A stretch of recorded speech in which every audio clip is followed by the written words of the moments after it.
அதாவது எல்லா தேவர்களுக்கும் இவரே தலைவர். அதனால்தான் இவரை நாம் மகாதேவர் என்று அழைப்போம். இந்த பூமியில் 18 சித்தர்கள் இருக்கிறார்கள். அந்த 18 சித்தர்களுக்கும் முதன்மையானவர்தான் நம் ஈசன். சிவனை புரிந்து கொள்வதற்கே கோடான கோடி மனித பிறவிகள் நமக்கு தேவைப்படுகின்றது.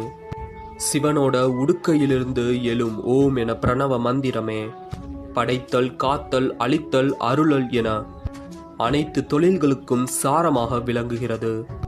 இப்படிப்பட்ட சிவபெருமான புரிஞ்சுக்கணும்னா ஒன்று தான் நம்மளுக்கு தேவை. அதுதான் அன்பு.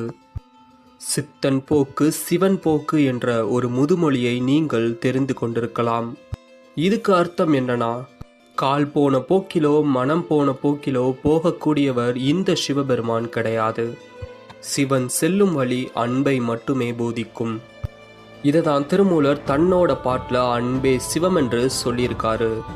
அதாவது அன்பும் சிவமும் இரண்டென்பார் அறிவிலார், அன்பே சிவமாவது ஆறும் அறிகிலார். அன்பும் சிவமாவது ஆறும் அறிந்தபின் அன்பே சிவமாய் அமர்ந்திருப்பாரே என்று திருமூலர் இந்த பாடல் வரிகள் மூலியமா சிவனிற்கும் அன்பிற்கும் உள்ள தொடர்பினை பற்றி எடுத்துரைக்கின்றார். நாம் பிறந்த நோக்கத்தை அடைய வேண்டுமென்றால் சிவனை பற்றி தெரிந்து கொள்ள வேண்டும். மிக ஆழமாக தெரிந்து கொள்ள வேண்டும். சிவனை தவிர வேறு எதுவும் உண்மை அல்ல. சிவன் மட்டுமே உண்மையானவன்.